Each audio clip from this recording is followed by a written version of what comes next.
the saga never ends. Last week on Twitter, Floyd Mayweather, quote-unquote, called out Manny Pacquiao, challenges him to a May 5th bout. Gabe, unless you're very gullible or some sort of Pollyanna, this was never going to happen, folks. And I'm not assigning blame to anybody. The reality is this. Manny Pacquiao, you knew among the 4 candidates chosen for him by Bob Arum who he was going to face. And as it relates to Mayweather, he was always going to fight a golden boy client, in my opinion. Now, last week there was incredible backlash over Robert Guerrero. I believe that they were on their way to a deal. Just my opinion, and I think they gauged the public's interest, and there was none, and they backed away. So here's what I think. I think they can make this fight for November. I do. But what do they say before marriage, before you consummate it? Speak now or forever hold your peace. I believe that there should be a public ultimatum to Bob Arum and to whoever else is involved on Mayweather's side. Make that fight now or forever hold your peace. I could not agree more. I'm so sick of it. And, you know, when the call out on Twitter happened, it reminded me, I did an interview with James Kirkland on the radio right after he beat Angulo. And we asked him, you know, the last thing, is this really your Twitter account? There's some guy impersonating. He's like, no, you know, and I hear people calling me out. And it just stuck in my head when I saw what Floyd Mayweather did. James said, you didn't call me out. You called Twitter out. You know, and to me, it's if you want to get this fight done, you don't do it in the press. You tell Oscar De La Hoya to shut his Twitter account down and stop talking in general. You guys get behind closed doors, you hammer this out, and you let us all know when it's done.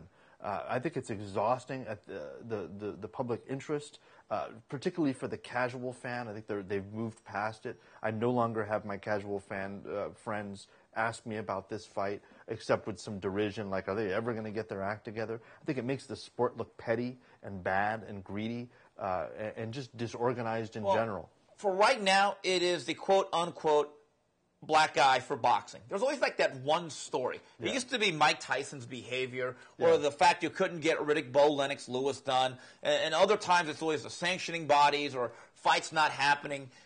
Here's the issue, though. You can call someone out on Twitter, but as I pointed out ad nauseum, what about negotiating the fight? Right. I don't think it's just that easy saying, I'm going to fight you on Twitter, so now we're going to have a fight on the canvas. And I think Floyd's got to understand one thing. There's a lot of other people, perhaps every other fighter in the world that he could dictate to, the date, the venue, the time, the drug testing. Manny Pacquiao's not it. Bob Arum simply will not let that happen. He's not that guy. And there's another issue here. And I know people are going to jump all over Bob, but he's absolutely right. If this is a co-promotion, and I think people have to brush up on the definition of what that phrase means. That means half the money from the other side has to guarantee Floyd Mayweather's money. Now, Floyd Mayweather can ask for a nickel. He can ask for $100 million. But whatever that amount is, Bob Arum has a deal with one client. That's Manny Pacquiao. And if he is not going to take the full risk on this fight, and I think then people say, well, they've already agreed to 50-50. Gabe, here's another issue, though. If you take Business 101, you got to understand what the expenditures are and what the projections are. There's a lot of money on the table, but I've been told by people that know a lot more than me, unless both sides can come to a realistic guarantee, there still may not be enough to make this fight a reality. That's what it comes down to, and that's what I mean. You know, negotiating in the press with Richard Schaefer, you know, openly saying Bob Arum's full of it and he's lying, and I don't think any of that really helps move the cause forward. What I want to hear is, yeah, we got $50 million. We're going to give that to Floyd as a guarantee. Bob, what are you going to give Pacquiao? And let's get this done. Gabe, that's another maddening thing when people say, well, this is self-financing. What's Bob talking about? It'll absolutely make the money.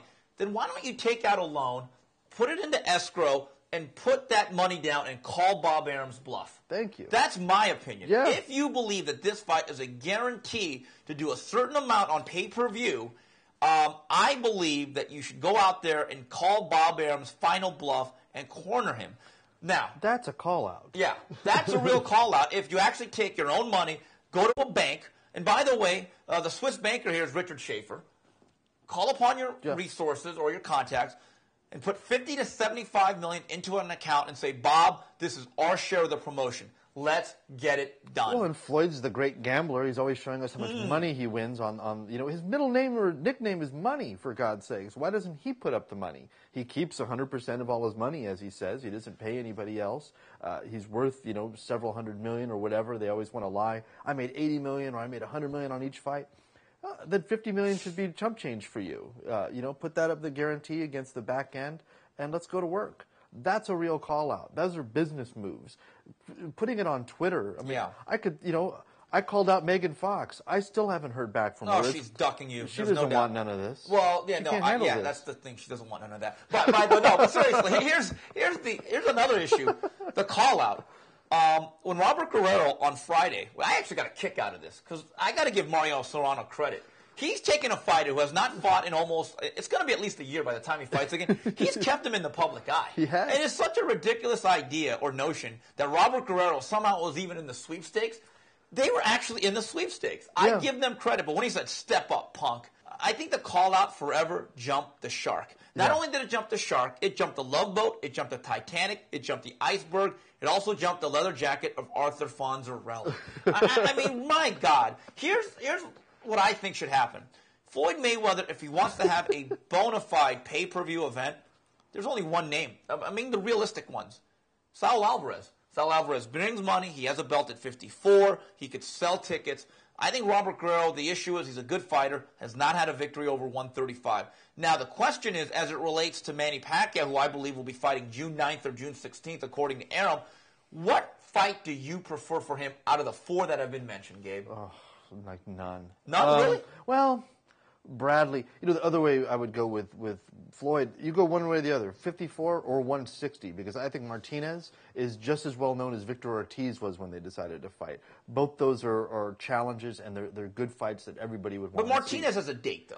Yeah, That's the caveat, he does have March 17th. He does have a date. I think Bradley would be probably the most interesting. I think Lamont Peterson would be cool, but I think it would feel like a cash out because I don't think stylistically he can beat Manny, or people feel that he can beat Manny. Although I think Manny's on the other side of the hill at this point.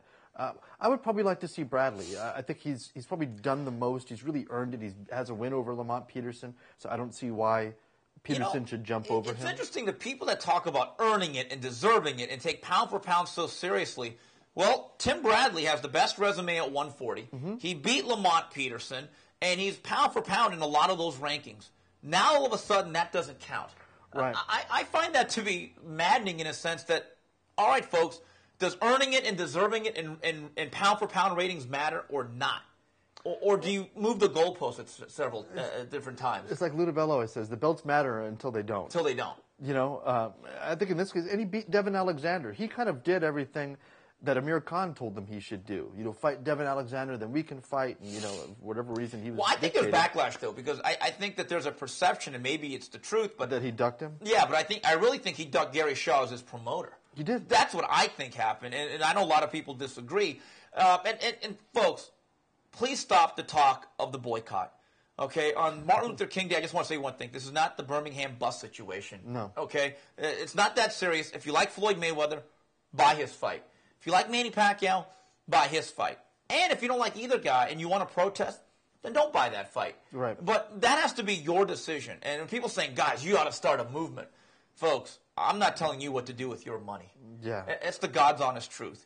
And that's not my job. Is it? Yeah. If I'm going to start a movement, it's going to be about performance-enhancing drugs in the sport, or guys that are 0-9 not getting licensed because they've been knocked out in their last 9 fights. Those are things to get boycott and movement about. Yeah. A fight not happening? Yeah, we're not doing Occupy Pacquiao / Mayweather. That's not our thing. I'm sorry.